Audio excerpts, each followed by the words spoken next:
It just seems to me it's a troubling trend is definitely starting, especially as the Cuse gets ready to head into the postseason, as we get ready for the ACC tournament. You know what? Seems as though we can play with the best of them in the ACC for a half. And then in the second half, it pretty much goes, that's the way it was against Duke. We played with them. We were leading by about 6 points. And then Duke gets hot, or we get cold, we lose. And then this past week, it looks as though it's another troubling trend.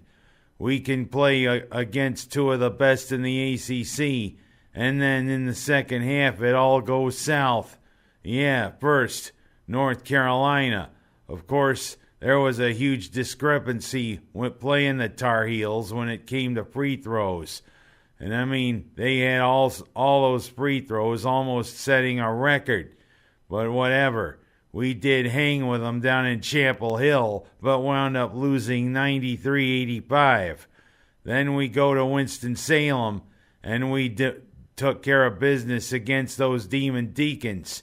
But then last night, number 2 Virginia comes into the Dome. Another chance for us to make a huge statement going into the ACC tournament. And for one half, we played with the Cavaliers. And then all of a sudden, the Cavaliers' three-point shooting heats up. Boy, did it heat up. And Virginia showed every bit why they're one of the dark horses to win the national title. A huge 79-53 loss to Virginia. And guess what? We got Clemson coming in Saturday. Actually, we go down there to Clemson, South Carolina, and they're fighting for an NCAA tournament bid. This is the time we should be peaking, not valleying. Because guess what? We lose to Clemson, and if we don't do good in the ACC tournament, guess what? The NCAA committee could possibly leave us out, and we could be NIT bound. I think the last couple of years, it's been times where Cuse fans like me have been sweating bullets coming to Selection Sunday. Of course, one good omen is that Selection Sunday is on St. Patrick's Day. A lucky day for us hosses, because you know what? With our Irish heritage, of course, there's German heritage too, but our Irish heritage comes through. Could be a lucky day to watch the selection show. Could be a lucky day to see where Syracuse ends up. Right now, they are in the tournament, but if they keep bombing out, we could be left out. Whatever, it was a mixed bag this week. We could have maybe beaten two of the big guns in the ACC, but we fell short. It's time we should be peaking, guys. And I go from talking about the Cuse to talking about the biggest contract almost in sports history. Everybody wondered where Bryce Harper was going to end up. Could he maybe go to the Dodgers? Could he maybe go to any other team? Could he maybe be a Yankee? Who knows? But he signs a 13-year, $330 million contract with the Philadelphia Phillies. Well, he's one of the biggest guys in baseball right now, and I mean, he's every bit of it. But I mean, is he worth $330 million? Everybody fretted when A-Rod signed his contract with, $252 million, then $270 million. But I digress. Of course, all those rumors about A-Rod started swirling because it was in the era of the steroids. But now, the era of the steroids is past. Now he's romancing Jennifer Lopez. But I digress.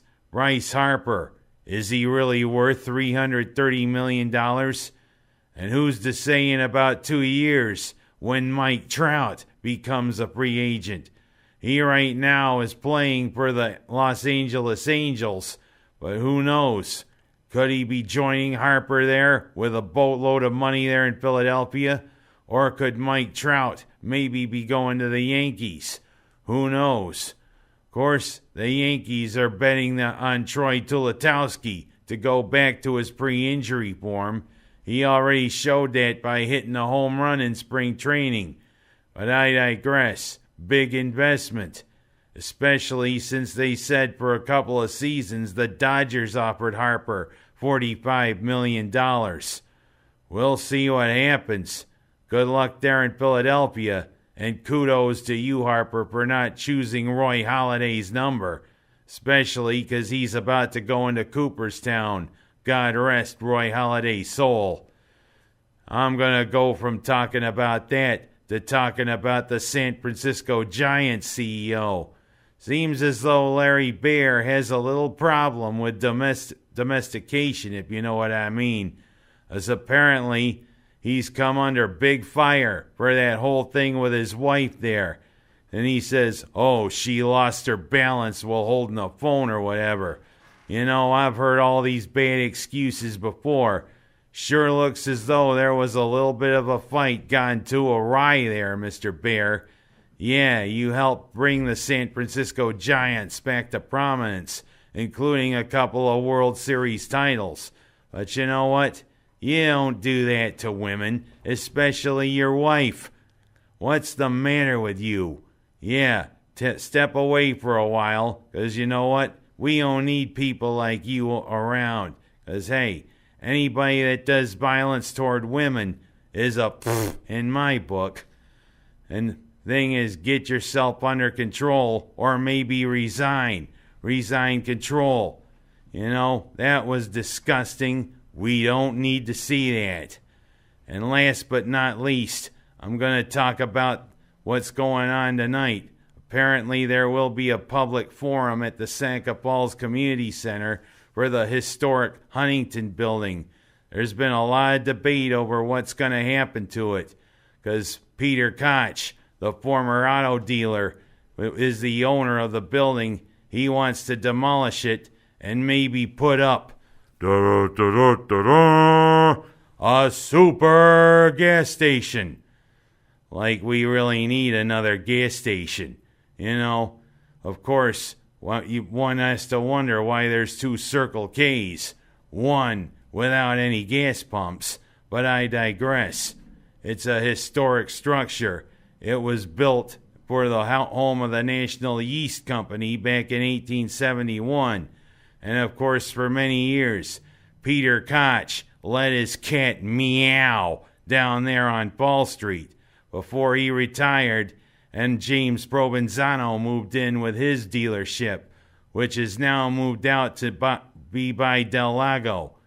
A lot of things could happen down there. If you want to know what I think, it could still be of use for apartments, for studios, or maybe even an idea I had one time, you know.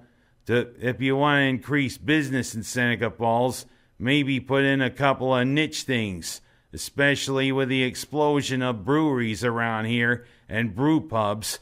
I think it'd be a good place to maybe put a brewery gastropub down there. There's plenty of parking out back. And you know what? I mean, there could be other uses if the brewery doesn't take up the entire building. But I digress. The public's going to weigh in here, and maybe, Peter Koch, maybe you can get your cat to meow again. Who knows? Especially when they say, hey, let's save this building. That's all I got time for this week. I'll talk to you next week with a preview of the ACC tournament. Come on, Cuse, get it together.